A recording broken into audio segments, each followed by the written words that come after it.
Assalamualaikum warahmatullahi wabarakatuh.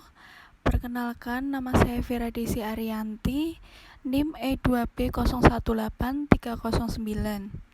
Di sini saya akan menjawab soal UTS Sistem Informasi Manajemen dengan dosen pengampu Bapak Septian Lutfi Eskom Mkom. Soal yang pertama, sebutkan 5 manfaat dari CPIS bagi sistem pengendalian manajemen. Yang pertama ada penghematan waktu, penghematan biaya, peningkatan efektivitas, kemudian yang keempat pengembangan teknologi, dan yang terakhir pengembangan personal akuntansi. Soal yang kedua, sebutkan kemampuan teknis terpenting dalam sistem informasi manajemen pada komputer. Yang pertama, memproses database. Yang kedua, memproses online atau real time. Kemudian yang ketiga, komunikasi data dan switching pesan. Yang keempat, pemasukan data jarak jauh dan update file. Kemudian yang berikutnya, on-carrying records dan analisis. Yang terakhir, pencarian file. Soal yang ketiga, sebutkan fungsi dari sistem informasi manajemen. Yang pertama, fungsi teknologi sebagai penangkap. Kemudian yang kedua sebagai pengolah, dan yang ketiga sebagai menghasilkan. Yang keempat sebagai penyimpanan. Yang kelima sebagai pencarian kembali, dan yang terakhir sebagai transmisi. Soal yang keempat, bagaimana SIM yang baik? SIM yang baik adalah SIM yang mempunyai penyeimbang biaya dan manfaat yang akan diperoleh. Artinya, SIM akan menghemat biaya, meningkatkan pendapatan yang muncul dari informasi yang sangat bermanfaat. Organisasi harus menyadari apabila mereka cukup realistis dalam keinginan mereka, cermat dalam merencanakan dan menerapkan SIM agar sesuai keinginan serta wajar dalam menentukan batas biaya dari titik manfaat yang akan diperoleh. Maka, SIM yang dihasilkan akan memberikan keuntungan dan uang. Soal yang kelima, apa kelebihan dan kekurangan SIM? Kelebihan dari SIM manajemen diantaranya menyediakan komunikasi dalam organisasi atau antar organisasi yang murah, akurat, dan cepat. Yang kedua, menyimpan informasi dalam jumlah yang sangat besar dalam ruang yang kecil tetapi mudah diakses. Yang ketiga, memungkinkan pengaksesan informasi yang sangat banyak di seluruh dunia dengan cepat dan murah. Kemudian yang terakhir, meningkatkan efektivitas dan efisiensi orang-orang bekerja dalam kelompok dalam suatu tempat atau pada beberapa lokasi. Kemudian kekurangan dari sistem informasi manajemen. Yang pertama, ada biaya yang lebih mahal. Yang kedua, keterbatasan jumlah dan tingkat kemampuan SDM yang menguasai sistem informasi. Kemudian perubahan sistem informasi secara cepat sehingga belum tentu bisa melakukan adaptasi dengan perubahan tersebut. Kemudian yang keempat, kurangnya tenaga ahli di bidang sistem informasi. Yang kelima, adanya indikasi penyalahgunaan sistem informasi yang canggih. Yang terakhir, kurangnya sosialisasi tentang sistem informasi. Soal yang keenam, jika sistem informasi semakin banyak mendukung bisnis dan menghadirkan berbagai plafon baru yang semakin canggih, apa saja tantangan untuk organisasi bisnis itu sendiri? Tantangan organisasi bisnis itu sendiri harus mengikuti perkembangan sistem informasi. Mengapa? Supaya tidak tertinggal dengan para kompetitor yang selalu mengikuti perkembangan sistem informasi supaya lebih mendukung bisnis yang dijalankan. Kemudian yang kedua, harus selalu update mengenai kemajuan sistem informasi. Banyak plafon baru yang semakin canggih pun bermunculan untuk perkembangan bisnis yang lebih luas. Maka diperlukan suatu sistem informasi yang terbaru atau tercanggih untuk mengantisipasi adanya kesalahan yang terdapat di sistem informasi tentang usaha yang telah usang. Kemudian selanjutnya, selektif dalam memilih plafon. Dengan sistem informasi yang semakin banyak mendukung bisnis serta menghasilkan platform baru yang semakin canggih, membuat organisasi bisnis harus selektif dalam memilih platform yang sesuai dengan kegiatan bisnis.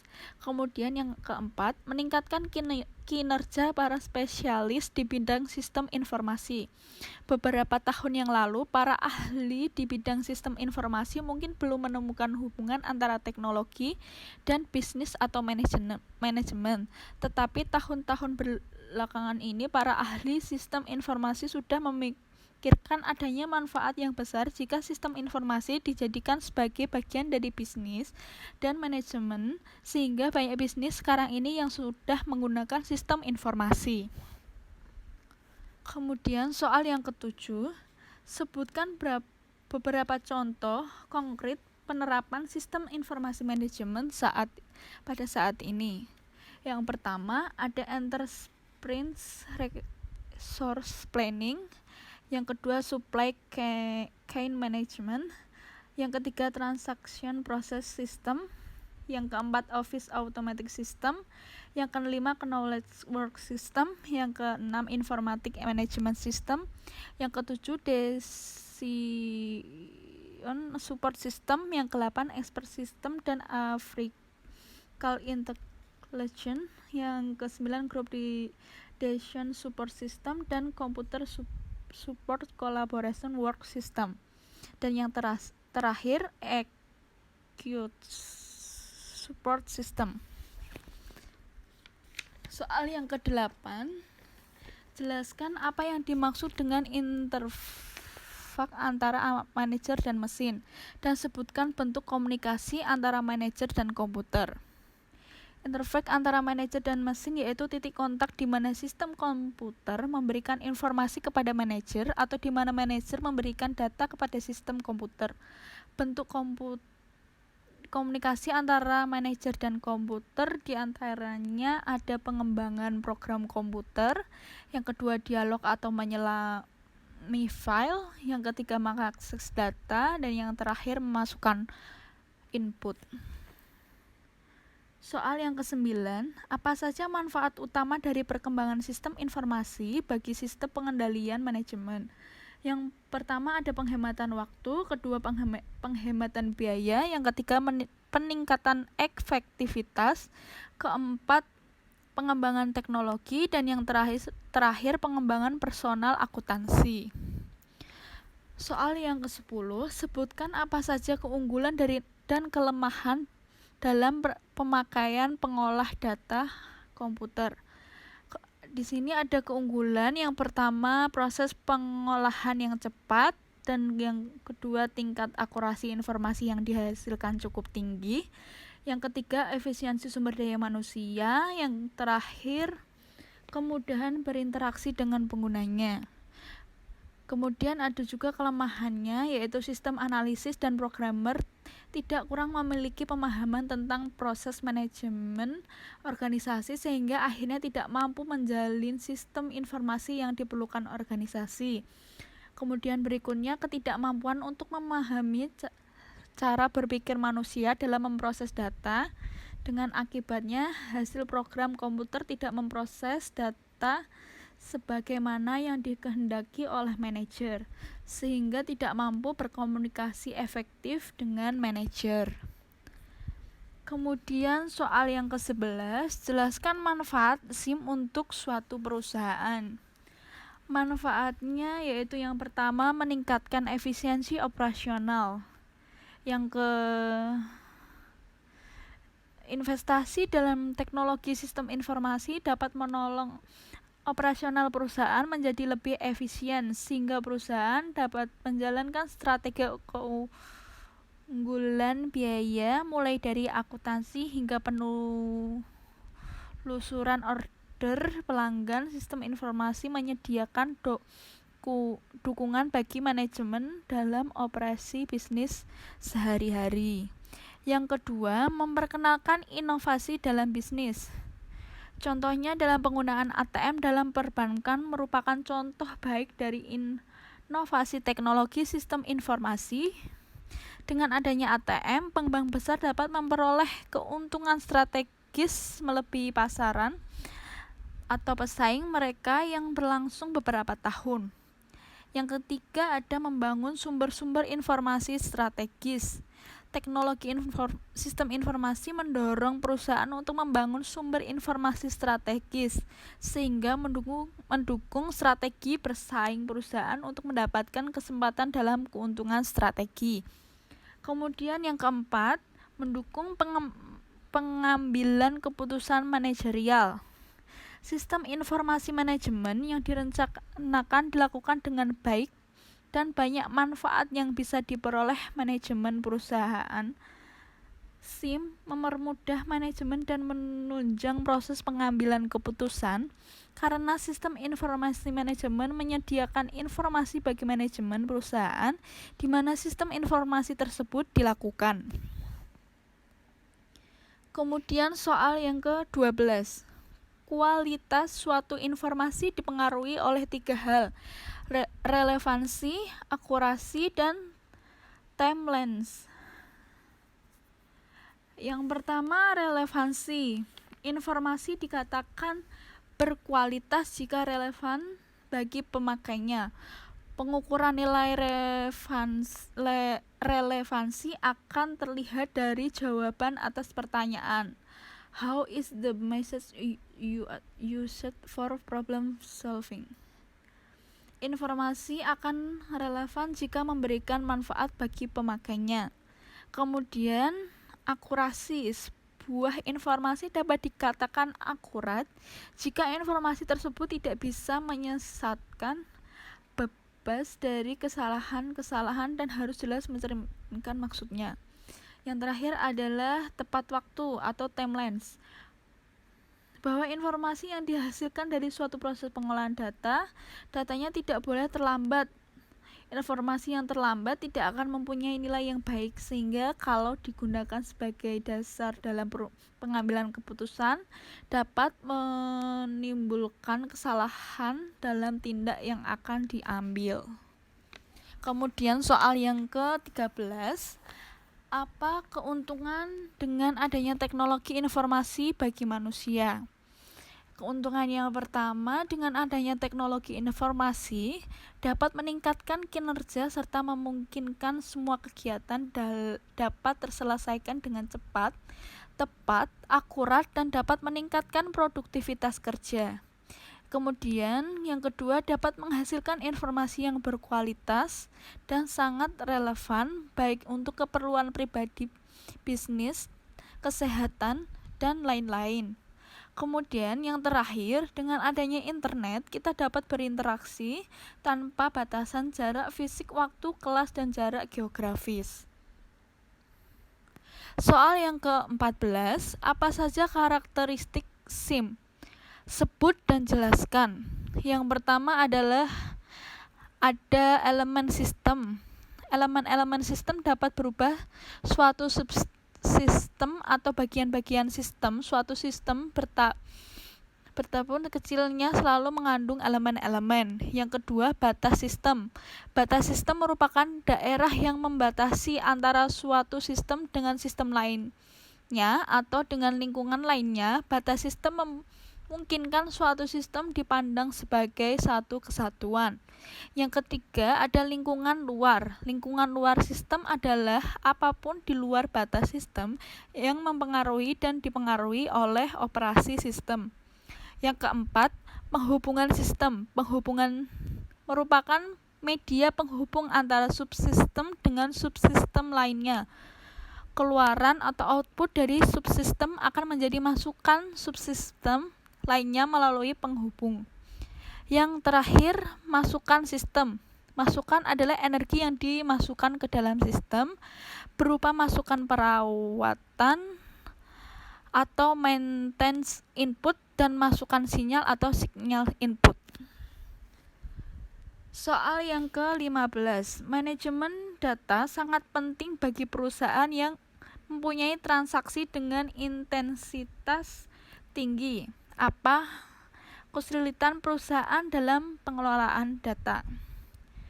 Kesulitannya bagi perusahaan ada 3, yaitu jumlah data yang meningkat sepanjang waktu, banyak data lama yang masih harus disimpan, dan data baru terus bertambah dengan cepat.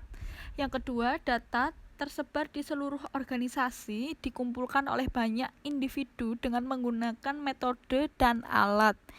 Dan yang ketiga, keamanan kualitas dan integritas data hal yang penting namun mudah dikacaukan. Soal yang ke-16, sebut dan jelaskan 4 tahap dalam DSS. Proses pengambilan keputusan meliputi 4 tahap, yaitu tahap yang pertama, tahap intelligence. Dalam tahap ini mengambil keputusan mempelajari kenyataan yang sering terjadi sehingga dapat mengidentifikasi dan mendefinisikan masalah yang sedang terjadi. Biasanya analisis berurutan dari sistem ke subsistem pembentukannya. Dari tahap ini didapatkan keluaran berupa dokumen pernyataan masalah.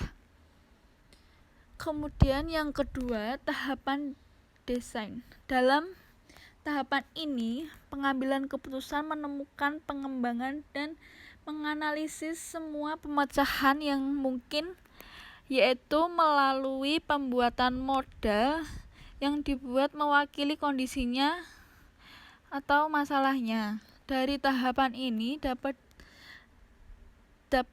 keluaran berupa dokumen alternatif solusi. Kemudian tahapan yang ketiga, tahapan KOIS.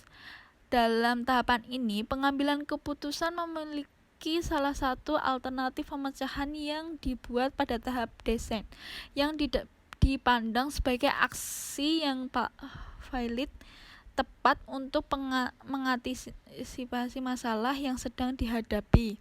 Dari tahapan ini didapatkan keluaran berupa dokumen solusi dan rencana implementasi. Kemudian tahapan yang keempat, tahapan implementation. Dalam tahapan ini mengambil keputusan menjalankan rangkaian aksi pemecahan yang dipilih di tahap KOIS implement yang suka ditandai dengan jadwal masalah yang dihadapi. Sementara kegagalan ditandai dengan tetap adanya masalah yang sedang dicoba untuk diatasi. Dari tahap ini didapatkan keluaran berupa laporan pelaksanaan, solusi, dan hasilnya. Kemudian soal ke-17. Jelaskan apa yang dimaksud dengan interface antara manajer dan mesin. Interface antara manajer dan mesin yaitu titik kontak di mana sistem komputer memberikan informasi kepada manajer atau di mana manajer memberikan dan kepada sistem komputer. Kemudian soal yang ke-18, jelaskan pengertian integrasi sistem informasi yang bersifat hierarkis. Integrasi sistem informasi yang bersifat hierarkis adalah tingkat transaksi yang akan memberikan masukan data kepada sistem tingkat manajerial atau sering pula dalam arah sebaliknya. Interaksi hierarkis adalah paling banyak diidentifikasi dan diintegrasikan karena manajer mengetahui bahwa informasi harus ringkaskan menurut jalur hierarki di samping sistem yang bersangkutan ada di bawah satu garis komandan, dan karena manajer dan bidang fungsional akan lebih banyak mengetahui data apa yang akan ada di dalam sistemnya.